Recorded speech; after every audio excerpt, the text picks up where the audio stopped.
O Brasil criou uma mentalidade de que o problema brasileiro é um problema de corrupção. Só. Então, toda a questão que envolve o fulcro dos problemas da nação, a ineficiência do Estado, o inchamento do Estado, o colapso dos três poderes da República, né? Praticamente a falência econômica do Brasil, tudo isso foi sintetizado, desaparece e é reduzido e transformado num mero caso de corrupção.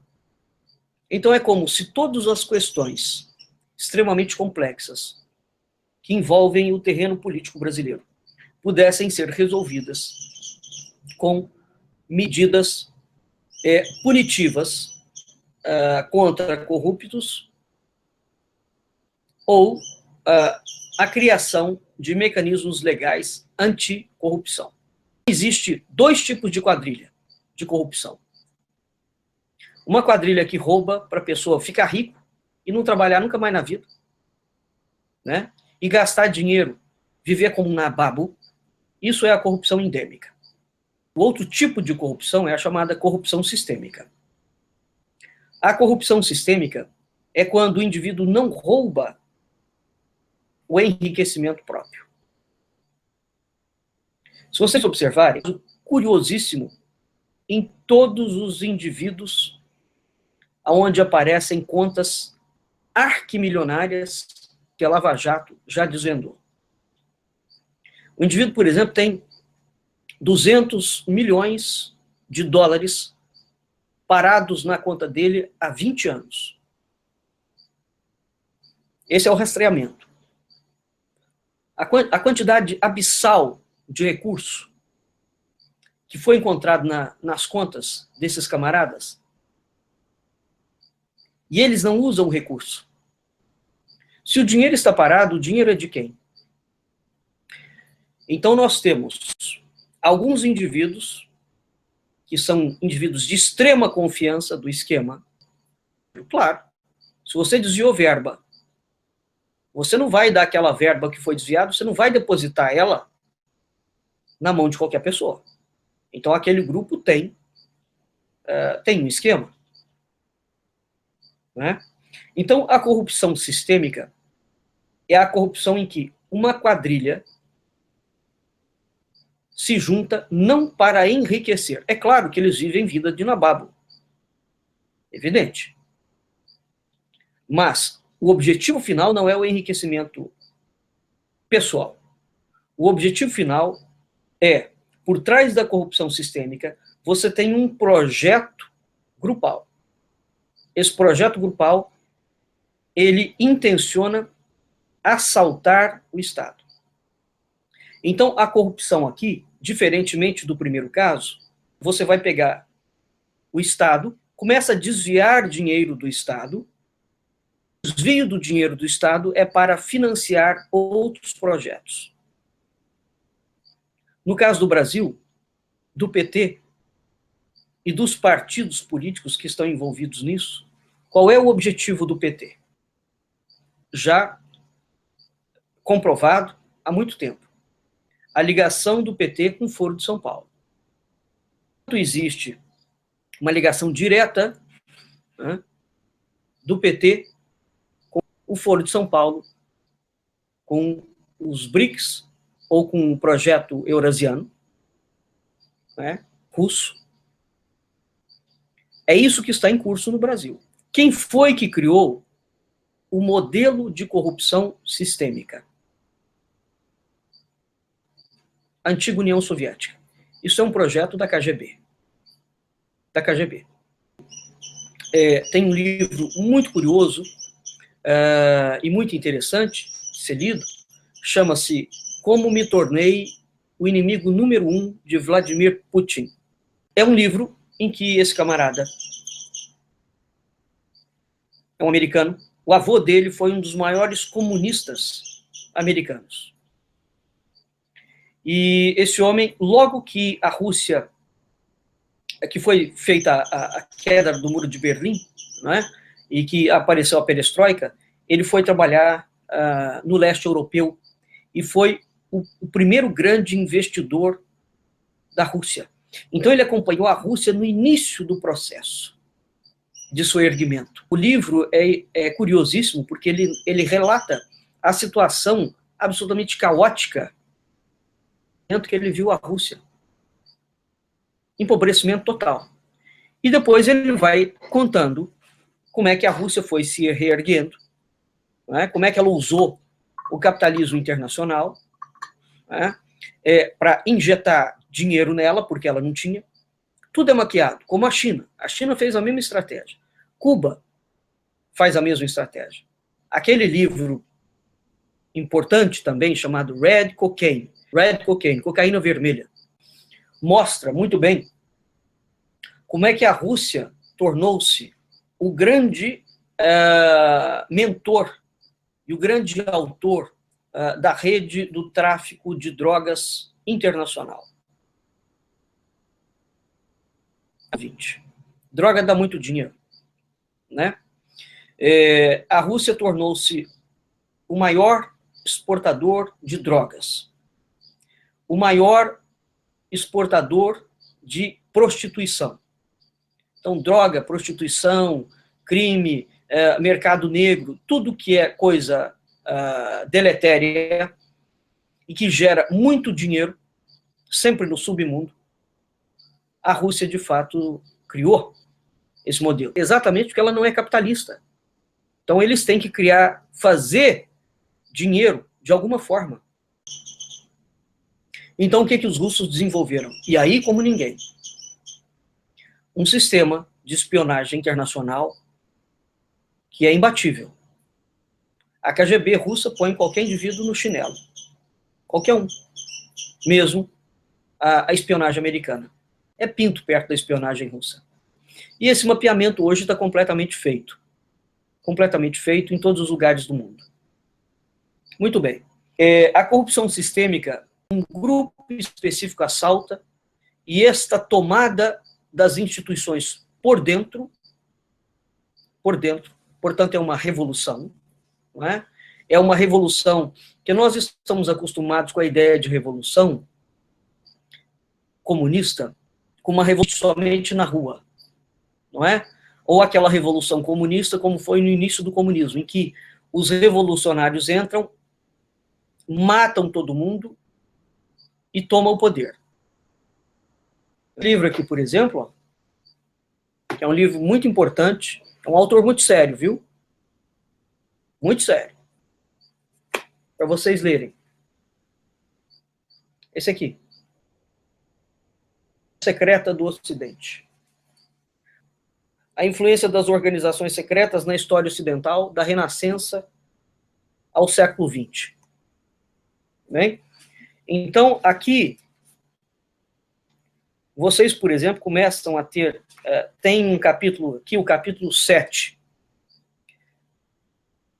só dedicado à Revolução Russa. Só. Ele vai da página 357 até a página 405.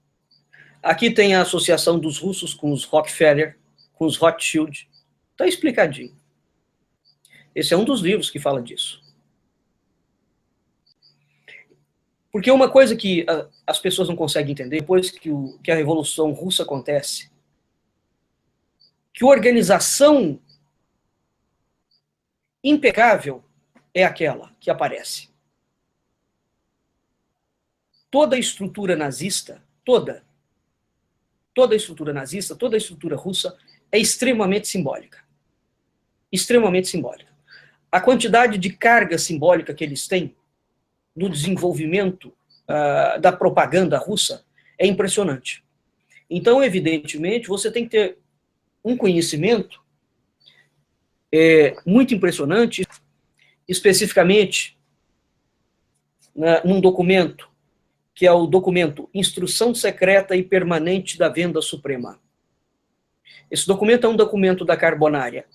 É uma ordem que saiu da maçonaria carbonária, portanto, da maçonaria italiana, né, que circulou por todas as maçonarias no mundo inteiro. E naquela época, esse documento ensinava, passo a passo, como é que você faria para destruir a cultura ocidental por dentro. E mais do que isso, como é que você faria para destruir a Igreja Romana. Esse documento aqui é um documento importantíssimo, ele está publicado na íntegra. Eu tenho um outro livro aqui, que também, tem mais 2 livros aqui, que também tem ele publicado na íntegra. E existe uma própria documentação, existe o próprio documento da Venda Suprema com a chancela do Vaticano. É uma brochurazinha pequenininha também, né, em que você encontra só o documento. Mas é tanto essa brochura quanto esses livros aqui, que a brochura é dificílima de achar. Difícil. Esses livros aqui vocês podem encontrar e comprar. A quantidade de livros que existem não é brincadeira, não. É muito sério. E, entretanto, o Brasil continua, a mídia desinformativa do Brasil e esses pseudo-intelectuais continuam falando em teoria da conspiração. Isso não é uma teoria da conspiração. As coisas estão documentadas. Existe uma cortina de fumaça falando que o problema do Brasil é a corrupção. O problema do Brasil não é a corrupção. O problema do Brasil é o comunismo. A corrupção que existe dentro do Brasil é uma corrupção sistêmica. É uma corrupção em que ela faz parte de um projeto criado pela Rússia no início do século XX, né, para tirar dinheiro dos governos. Então, esse movimento de tomada do poder é um movimento revolucionário. Não é um movimento de guerra. Eles não vão matar mais as pessoas, eles vão tomar, vão se candidatar, vão cooptar partidos políticos, vão comprar empresários. Vejam vocês o que aconteceu hoje no Senado da República. A Polícia Federal foi lá dentro e prendeu, né, do Senado. É um tipo de guarda pretoriana criada por aqueles políticos mafiosos de Brasília. O que a Polícia Federal mostrou claramente? Que essa guarda pretoriana do Renan Calheiros e de outros senadores ali envolvidos, evidentemente, são agentes de espionagem. Houve algumas fotos da Dilma e do Lula em que foi identificado alguns personagens da espionagem russa trabalhando para eles. Essas fotos são públicas. Públicas.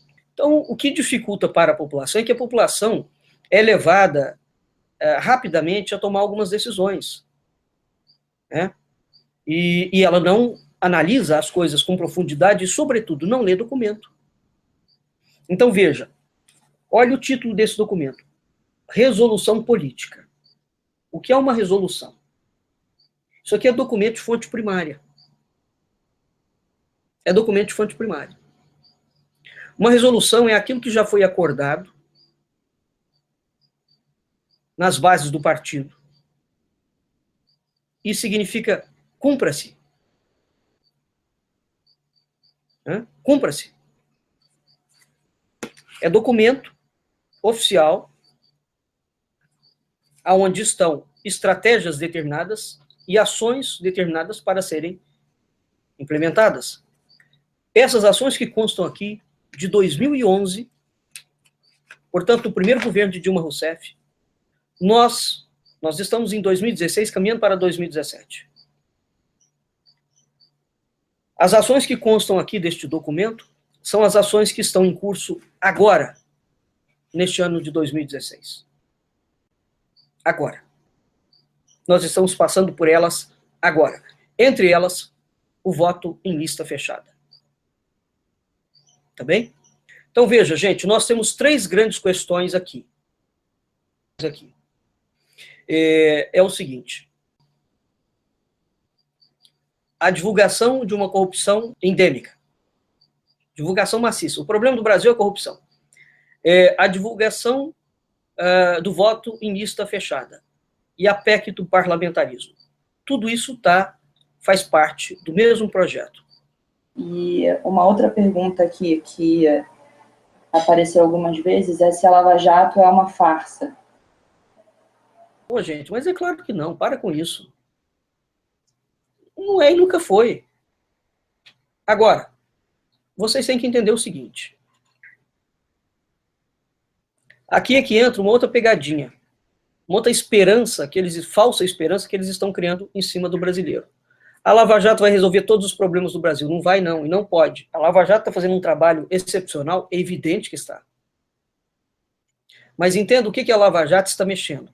Ela está mostrando a corrupção sistêmica. Mas essa corrupção sistêmica, o fato dela mostrar, significa que o esquema da corrupção sistêmica que a KGB implantou dentro do país deixou de funcionar? Não. Não. Exemplo.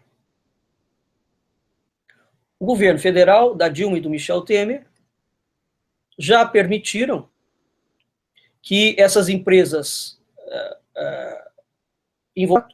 façam licitação, concorram à licitação novamente. Não faz a menor diferença. Você pode condenar o Marcelo Odebrecht lá. O pai dele está solto. E não é o pai dele que manda na Odebrecht.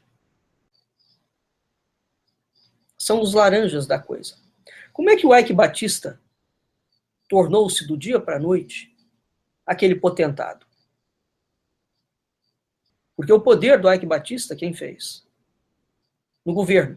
Que ele saiu fugido do Canadá, chegou aqui no Brasil, o Lula e o Aécio colocaram ele debaixo do braço. E o homem, de repente, começa a fechar negócios, a fazer isso, a fazer aquilo, em nome do governo brasileiro. É a máfia. É o esquema da máfia operando. Eles não deixam nunca a mídia clara para a população que trata-se de uma corrupção sistêmica para roubar dinheiro do Brasil para financiar o comunismo. É por isso que tem que dar o nome correto. Comunismo, corrupção brasileira é para financiar um projeto comunista. Então, começar a usar os termos corretos, a ideia correta, para tornar a ideia clara. Tudo que o comunismo de Gramsci não faz é tornar a coisa clara. O Eduardo Cunha é um corrupto? Claro que é, mas ele não é um corrupto sistêmico. É preciso diferenciar. Tem diferença. Todos os corruptos são iguais? Claro que não. O cara que rouba para ter um Porsche é um abestalhado. Né? Agora, o cara que entrega o país